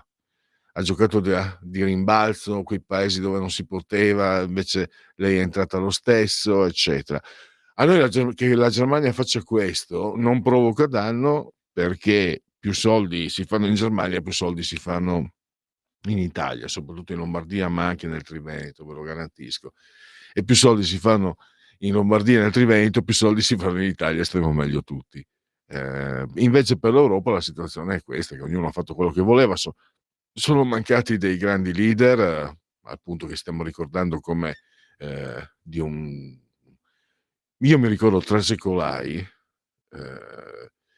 ero in vacanza un po' di anni fa, anni prima del Covid, 7-8 anni fa, abbondanti, e c'era questa trasmissione Rai Storia, l'unico motivo per cui vorrebbe pagare il canone, perché a me spiace, Sveva è fanatica del Festival di Sanremo. In Pellegrinlandia non solo finirebbero in carcere quelli che organizzano il Festival di Sanremo, finirebbero in carcere quelli che vi partecipano e finirebbero in carcere anche quelli che lo guardano. Questo in Pellegrinlandia. Detto questo, è dal 72 che non guardo il Festival di Sanremo, quindi sono coerente. Ognuno ha diciamo, le proprie preferenze, bisogna rispettarsi un po'. Quello che a me ha sempre dato fastidio, allora, quando ero ragazzo ero molto snob, ascoltavo tutti i generi musicali e la musica di Sanremo mi faceva vomitare letteralmente, musica italiana per me era proprio disprezzo totale da parte mia. Quando si è giovani si è così, si è abbastanza tranchant. Quello che mi dà fastidio adesso è che quel baraccone di Sanremo sia sovvenzionato, foraggiato con i miei soldi che grazie a Renzi mi vengono portati via dalla bolletta. Io il canone Rai non voglio pagarlo per il Festival di Sanremo, lo organizzi il canale 5, poi vediamo se fanno 13 milioni. Benissimo, Fazio è andato alla 9 e fagli quasi gli stessi ascolti che faceva con la Rai. Con la Rai lo pagavamo noi, la 9 lo paga la 9. Benissimo, niente da dire. Quello che io non sopporto è proprio questo quadro, questo fatto del pagare. Non so perché come mai siamo arrivati a parlare di Sanremo, parlavamo di Europa, parlavamo di Francia e parlavamo di Germania. E adesso direi che possiamo passare dalle parole alle note, al pentagramma. Scegli tu, facciamo ancora un Brandbardi, dai, facciamo ancora un Brandbardi e poi chiuderemo con Segui la Lega.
Segui la Lega è una trasmissione realizzata in convenzione con La Lega per Salvini Premier.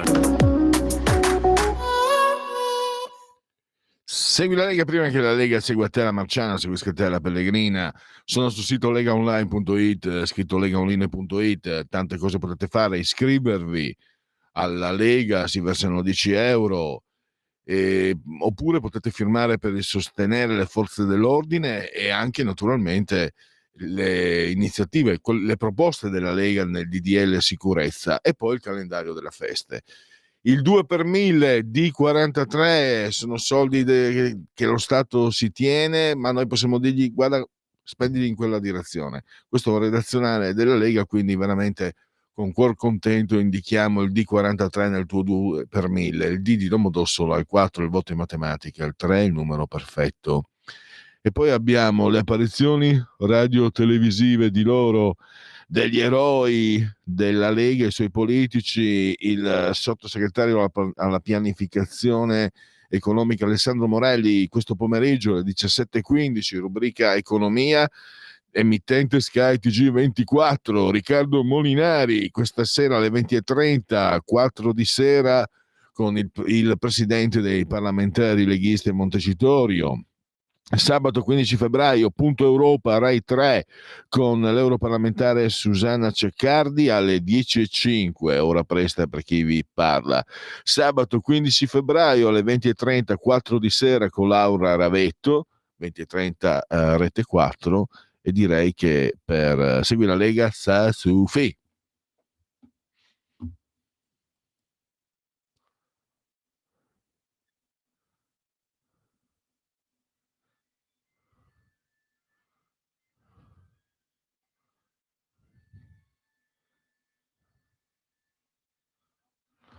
Allora c'è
Eccoci di nuovo in diretta. Abbiamo lasciato il grande Jim e i Doors, oggi appunto il genetriaco di Ray Manzarek, e andiamo a parlare di economia, di robe serie, perché abbiamo sentito prima le problematiche sul piano della produzione industriale, ma adesso un quadro, un bilancio più generale. Vi dicevo, fino a poco tempo fa portavamo opinioni positive perché i dati inducevano a quel tipo di conclusione, adesso arrivano diciamo segnali contraddittori, nel segno più diciamo che l'Italia ha fatto meglio, nonostante il super bonus, tra l'altro. Non bisogna mai dimenticarlo, nonostante un'eredità devastante, l'Italia è riuscita a far meglio di Francia e Germania, anche nel quarto trimestre del 2024. Quindi adesso partiamo dal bicchiere mezzo pieno. Lo facciamo con Giuseppe Liturri, lo leggiamo sempre sulla Verità, poi online, Star Mag e Out.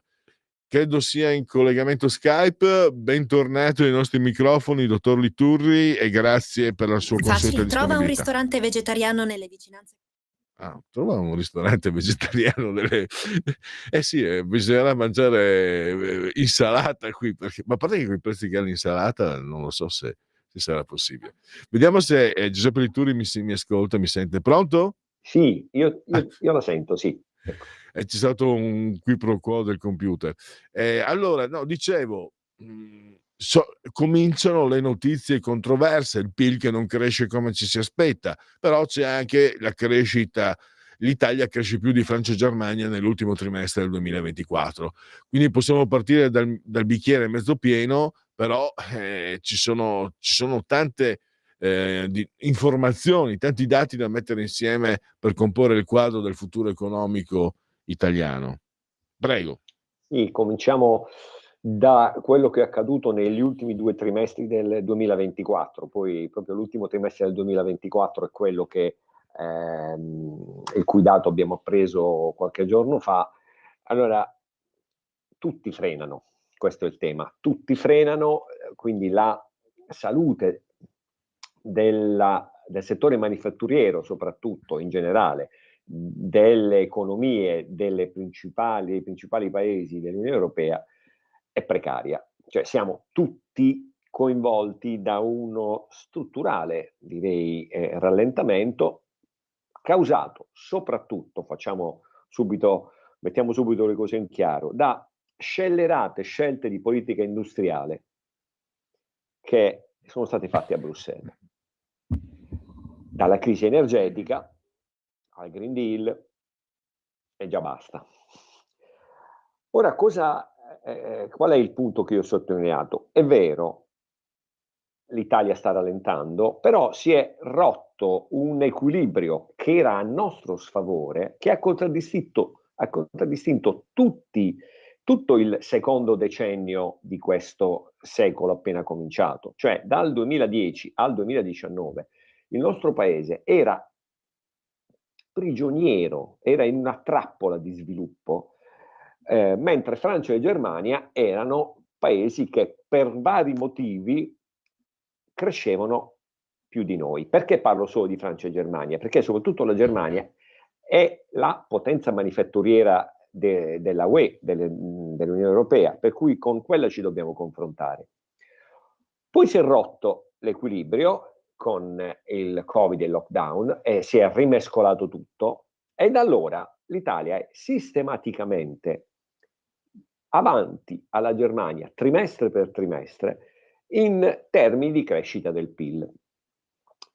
Però a questo punto dovremmo cominciare a dire, soprattutto guardando gli ultimi trimestri, è la meno lenta, è la più performante, diciamo così, nel rallentamento. Cioè gli altri frenano tantissimo, noi freniamo pochino, ma purtroppo freniamo tutti.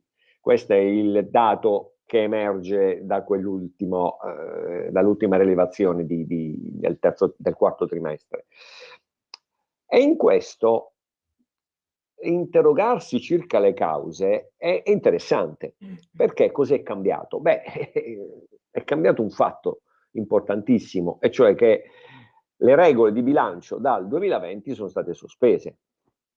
Questo significa che si può fare di tutto? No, l'abbiamo sempre detto, evidentemente ci sono dei limiti reali anche al deficit pubblico e alla spesa pubblica in generale.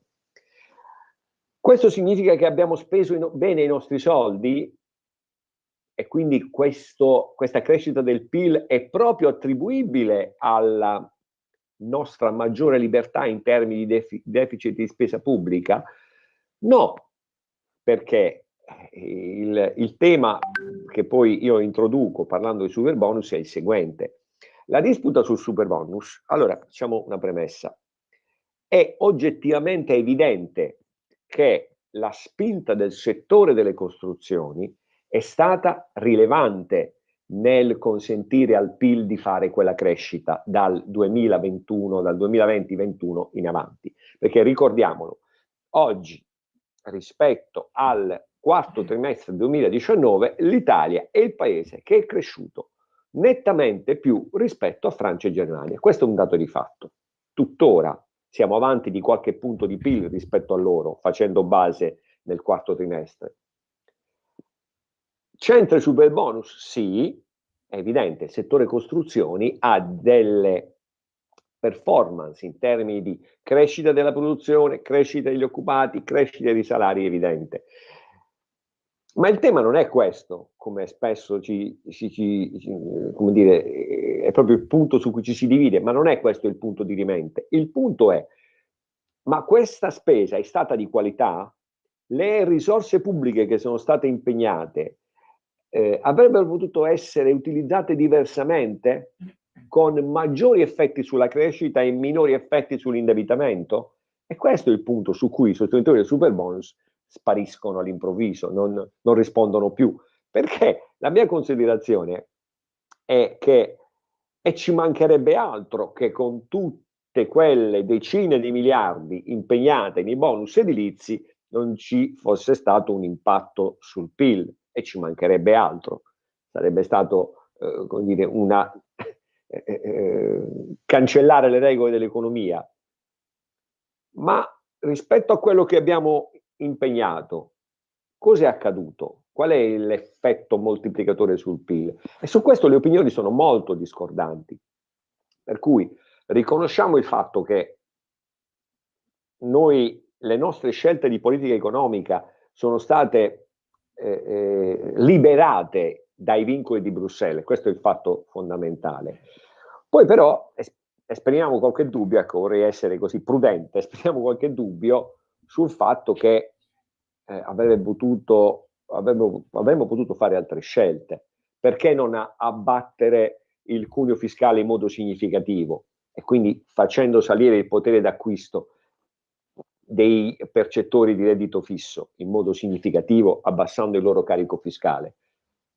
Quella è una cosa che è stata fatta, ma in misura modesta, sia dal governo Draghi e poi il governo Meloni ne ha aumentato l'effetto. Cioè, è mancato in questi anni un dibattito sugli scenari alternativi rispetto a quel massiccio impiego di risorse pubbliche sui bonus edilizi. Cioè, è come se avessimo preso tutte le uova, avessimo messo tutte le uova nello stesso paniere e avessimo dimenticato l'esistenza di altri strumenti di politica economica. E questo già di per sé non è una grandissima idea. Cioè, troppe risorse tutte nello stesso strumento. La dico in altre parole. Chi ci dice che se anziché spendere 170 miliardi ne avessimo spesi 120, non avremmo ottenuto lo stesso effetto, e che quindi i 50 miliardi ulteriori abbiano avuto un effetto marginale pari a zero? No? È come quando si cerca di far mangiare qualcuno oltre misura. A volte fa anche male.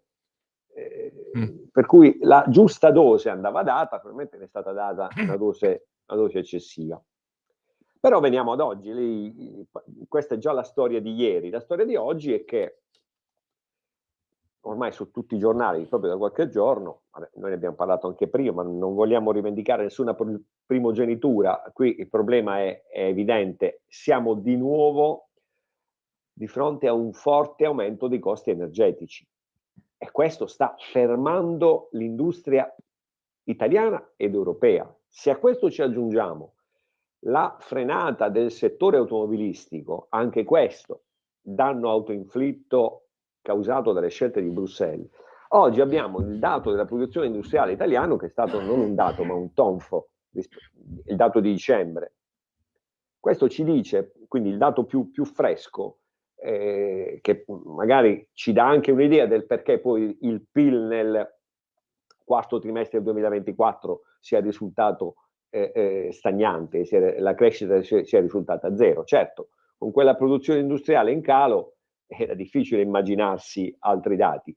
Però questo non va bene e soprattutto non ci sono soluzioni, cioè non sono prospettate, non sono avanzate delle soluzioni. Ecco, siamo al 12 febbraio e ancora ci si guarda intorno su come risolvere il problema del costo dell'energia e del costo del gas. Ecco, la interrompo. Fermano gli Dottor impianti Liturri, nel frattempo. pronto? Mi sente? Sì. La interrompo perché quello che volevo capire, allora senza allarmismi, però diciamo che non eravamo abituati a vedere questi segnali e poi anche la spinta di uscire da momenti molto complicati come prima il Covid e poi la crisi energetica. Però questi segnali li ha appena anche elencati lei, c'è anche sul fronte occupazione, no? Io parlo per me, trovo consolatorio, va bene, perché io e lei più o meno siamo dei boomers, mi sembra, no? Lei sa che meglio di me che in Italia l'occupazione era sempre stato il punto debole, che l'occupazione funzioni, vada bene anche se è la 10ª in Europa, però adesso sono aumentate anche le ore di cassa integrazione, quindi anche quello che era un punto favorevole rischia di non esserlo. Cioè, essere pessimisti non serve a nulla, però in economia bisogna valutare i dati per capire dove intervenire. E noi su questo vediamo che l'Europa, prima del voto, ha detto delle europee l'anno scorso, ha detto beh sì, in effetti bisogna fermarsi sul green. Poi l'hanno un po' sgavignata, l'hanno un po' scampata e sono tornati alla carica. Quindi anche se la Volkswagen dice che licenzierà, anche se l'automotive meno 68% in ottobre in Italia, non è solo colpa chiaramente del Green Deal e dell'auto elettrica, no, per carità, però come prospettive dell'auto elettrica, un settore che è malato rischia di morire e con esso portarsi risorse, indotto, eccetera, eccetera. Lei è più per me, ripeto, pessimista non serve a niente, ma che preoccupazioni ha guardando i prossimi mesi o se non i prossimi anni per quanto riguarda l'economia italiana, dottor Liturri?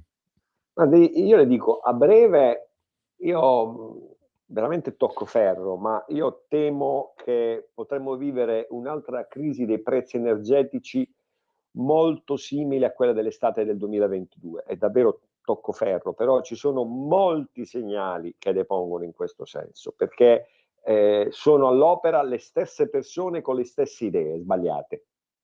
Però sarò felicissimo di venire da lei e ammettere di aver previsto male. Sono veramente contento di fare questa ammissione. Questo a breve. A medio-lungo, allora noi abbiamo tuttora dei settori di eccellenza, abbiamo tuttora delle aree della nostra manifattura forti nel mercato interno e forti in tutto il mondo. Quello che è necessario fare, io l'ho spiegato come l'ho descritta come condizione necessaria ancorché non sufficiente, però la condizione necessaria è che si fermi e faccia marcia indietro il delirio regolatorio dell'Unione Europea. Questo è il mio motivo, cioè questo mi renderà ottimista quando lo vedremo a fine mese, perché già a fine mese le promesse della von der Leyen di eliminare la burocrazia, di semplificare, c'è tutto un pacchetto di promesse che verranno così alla prima resa dei conti. Già abbiamo capito, i sospetti sono forti che si tratterà di fumo purissimo, però loro hanno promesso, li aspettiamo alla consegna, alla verifica delle promesse. Allora, È da lì che dobbiamo partire nel medio-lungo termine, se vogliamo far sì che la nostra industria, la nostra innovazione si muova liberamente. È un castello di regole che mortifica l'impresa. Questo è, e si basa poi, tra l'altro, fondamentalmente sulla competitività di costo che poi scava, diventa competitività sul costo del lavoro. E non è possibile fondare l'economia di un'area così importante come la nostra e del nostro paese su questi pilastri fragilissimi.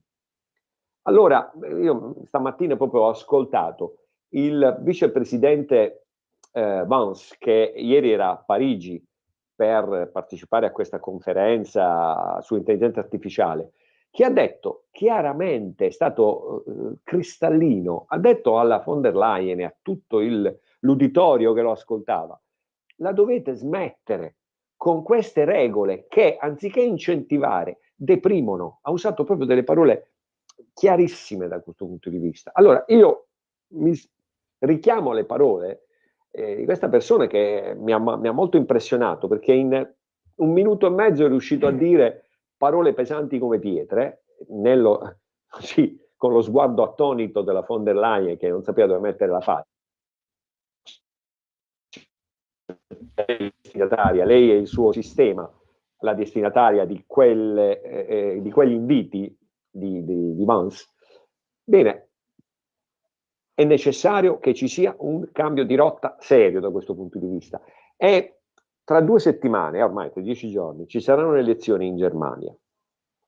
Se, come ci auguriamo, saranno fuori dal governo sia i Verdi che i socialdemocratici, sarà l'ennesimo paese che nel Consiglio della UE, quindi dove ci sono i ministri per ciascuna disciplina, che è colui che comanda, no? L'organo che comanda nella UE, perché Europarlamento e Commissione, la Commissione può fare le proposte, ma se il Consiglio non legifera, in Europa non si scrive nulla in Gazzetta Ufficiale. Io mi auguro che a questo punto la volontà dei governi riesca a trovare un terreno comune e a porre un freno e cominciare a smontare un lavoro che tra l'altro è in corso da anni e anni, per cui ci vorranno altrettanti anni per modificare quel quadro, ma almeno ci cominciamo e diamo una prospettiva. Benissimo, allora io direi che possiamo andare verso le conclusioni, la conclusione di questo spazio. Ringrazio ancora davvero Giuseppe Liturri, ve lo ricordo, lo potete leggere sulla Verità, ma poi anche online su Start Mag e Out. Grazie di tutto e a risentirci presto, dottor Liturri. Grazie e buon pomeriggio. Allora, via condivisione, togliamola, così non facciamo sapere i fatti nostri. Taci, il nemico ti ascolta. È vero, eh? Taci, il nemico ti ascolta. Allora, ancora Luca da Brescia, Luca con la K. Sì, ha messo, perché su YouTube non lo trovavamo.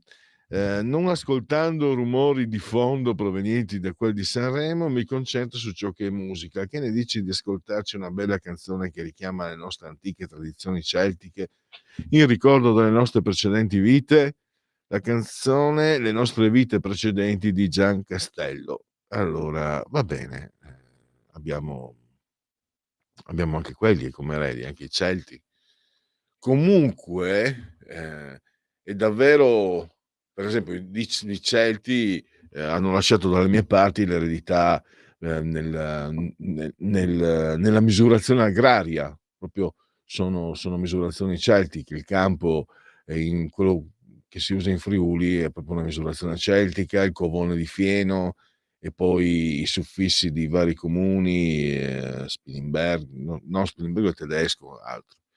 Però io ho scoperto negli anni che, per esempio, dalle mie parti sono state forti le influenze sia slave, ma anche addirittura greche, perché sono stati ritrovati molti reperti greci ad Aquileia e poi nei villaggi paoleo-veneti. Perché cosa facevano i greci, visto che l'Adriatico era un piatto, lo facevano in nave, che era più facile, poi arrivavano in Adriatico da noi, quindi Aquileia, Grado, Aquileia, hanno trovato anche delle navi, quelle erano romane però, al largo di Grado.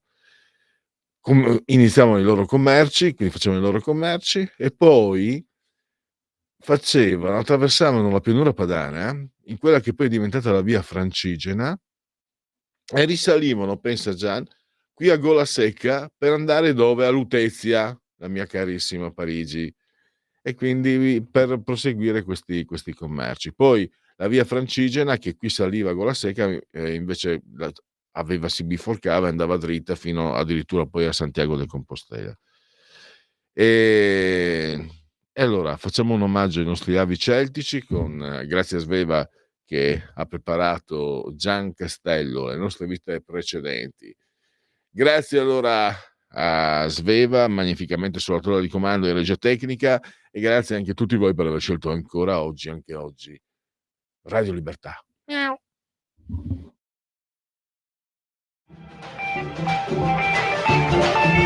Avete ascoltato Oltre la pagina.